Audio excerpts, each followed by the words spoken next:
Welcome back viewers. कल की बात कर लेते हैं। कल डाउ यूनिवर्सिटी के अंदर एमडी कैट का एग्ज़ाम हुआ और उस एग्ज़ाम के अंदर बड़ी तादाद थी तलबा और तालबात की जिन्होंने शिरकत की है। और हम ज़रा बात करेंगे इस वक्त इंतज़ामात के हवाले से। कल गर्मी भी बहुत थी और हम ये देखते हैं कि कुछ ख़बरें ऐसी मौसूल हो रही हैं कि इंतज़ामात बेहतर नहीं हुए थे, बद इंतज़ामी हुई थी उसमें। तो हमने कहा ज़रा हम जो हायर अथॉरिटीज़ हैं उन्हीं से जान लेते हैं। फिर दूसरी एक चीज़ सामने आई कि पर्चा लीक हो गया सोशल मीडिया पर जिसकी तरदीद की गई। तो आज आप उन्हीं की ज़बानी सुनेंगे कि हुआ क्या था। हमारे साथ इस वक्त रजिस्ट्रार मौजूद हैं, अशर आफाक साहब, डाउ यूनिवर्सिटी के रजिस्ट्रार हैं। थैंक यू सो मच अशर साहब, आपने वक्त दिया। खैरियत से हैं आप? जी, जी, बिलाल साहब, आप सुनाइए खैरियत से हैं? अल्हम्दुलिल्लाह। अशर साहब, कल के इंतज़ाम कैसे रहे? कैसा गुजरा कल का दिन? टेस्ट कैसा हुआ? बड़ी मसरूफियत होगी आप लोग के लिए कैसा था दिन? देखिए, दिन तो ठीक है, जैसे भी था, गर्मी बहुत थी। लेकिन मैं आपको एक बात बताना चाहता हूँ हम्म।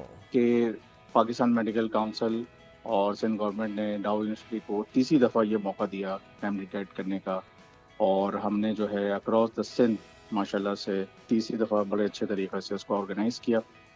गर्मी ज़ाहिर-सी बात है ज़्यादा थी। मैं जो हूँ अपने जितने बच्चों ने उसमें पार्टिसिपेट किया, उनके पेरेंट्स की भी उनको भी एप्रिशिएट करना चाहता हूँ कि ये सुबह 6 बजे से बेचारे वहाँ पे खड़े हुए थे। हम्म। हमारे पास जो एसओपी थी उसके मुताबिक सुबह 7 बजे दरवाज़े खोलने थे इन लोगों के लिए, और मेरे सारे जो 6 सेंटर्स थे अक्रॉस सिंध, वो तकरीबन 7 बजे या 6:55 और 7 बजे मेरे पास सारी रिपोर्ट्स आ गई थी कि दरवाज़े खुल गए थे बच्चों के लिए।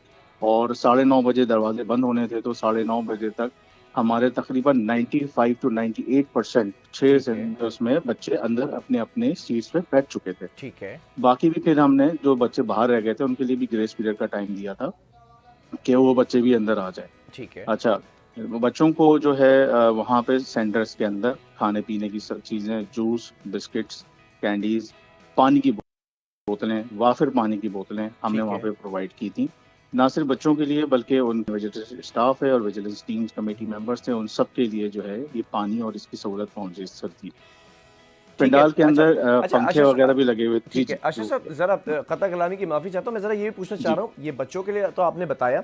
अब 1,67,000 77,000 यानी कि 1,67,000 ऑलमोस्ट हुँ, हुँ। कोई बच्चे जो है वो मौजूद थे। उनके वालिदैन भी मौजूद थे, उनके अहल खाना भी मौजूद थे। जो उनके साथ लोग आए हुए थे उनकी तरफ से थोड़ी-सी शिकायत मौसूल हुई हैं कि मिसमैनेजमेंट थी। एंड आई नो कि जब इतना ज़्यादा रश होता है तो चीज़ें कहीं न कहीं ऊँच-नीच होती है 19-20। तो मैंने कहा आपसे ही पूछ लिया जाए, उनके लिए भी इंतज़ामात किए गए थे? अच्छा, मैं आपको थोड़ी बताऊँ, ये जो फ़िगर्स हैं ये पूरे पाकिस्तान के हैं। जी, जी, अच्छा, हम बिल्कुल। जो कर रहे थे वो सिंध के अंदर कर रहे थे। ठीक है। हमारे 6 सेंटर्स थे, तकरीबन 38,000 से ज़्यादा बच्चे थे हमारे पास बिल्कुल। इन 6 सेंटर में।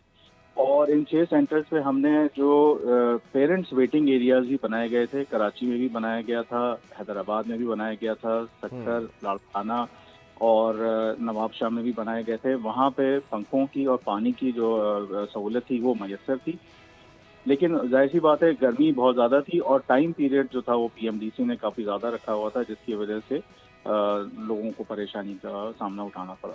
लेकिन इंतज़ामात जो थे वो पूरे किए गए थे, जितने पहले भी 3 सालों में यही इंतज़ामात थे और माशाल्लाह से वो भी बड़े सक्सेसफुली कंडक्ट हुए।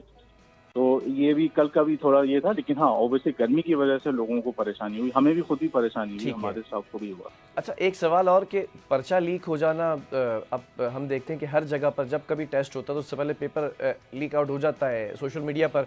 उसकी आप लोगों ने कल हुँ, हुँ। तरदीद तो की है, लेकिन ज़रा वज़ाहत कीजिएगा कि ये क्या मामला था? पेपर सोशल मीडिया पर आ गया, फिर उसके बाद फ़ौरन से जवाब आ गया। नहीं, देखें जी, ये पेपर जो लीक होने की जो सिलसिला है, इसमें कोई सदाकत नहीं। और पिछले सालों में भी ये होता रहा है, बल्कि हर पेपर के बाद ये इस तरह की रूमर्स फैलनी शुरू हो जाती हैं, and thanks to the social media के उस पे बहुत ज़्यादा चीज़ें जल्दी से वायरल हो जाती हैं और सब उस पे अंधा एतमाद भी कर लेते हैं। ये लास्ट ईयर भी हमें हुआ था, हम माशाल्लाह से वहाँ पर भी कोई इल्ज़ाम साबित नहीं हो पाया और पेपर की जेन्युइनिटी जो थी वो बिल्कुल सही थी। इस दफ़ा भी यही सिलसिला हुआ है, पेपर चल रहा है और पेपर उसमें से कैसे लीक हो सकता है, पहली बात तो ये। हुँ। दूसरी बात ये है कि इस चीज़ में कोई सदाकत नहीं है, लोग परेशान ना हों, ये सोशल मीडिया और रूमर्स के ऊपर इन पे आप सदाकत ना रखें, ठीक है? पूरी कोशिश की गई है, पूरी कोशिश की गई है, मैं आपको बार-बार कह रहा हूँ, ह्यूमनली जो पॉसिबल है टेक्नोलॉजी की मदद से हमने सारी चीज़ें इसमें यूज़ की हैं। और पेपर लीकेज का इसमें चलें। मतलब कोई जिक्र नहीं। चलें, बहुत शुक्रिया। रजिस्ट्रार डाउ यूनिवर्सिटी अशरफ फाक साहब हमारे साथ मौजूद थे और तमाम जो सवाल थे वालिदैन के वो मैंने आपके सामने रखे और उन्होंने वजाहत की है। बहरहाल दामन वक्त में गुंजाइश ख़त्म हो चुकी है एंड प्रोग्राम का वक्त भी ख़त्म हो चुका है।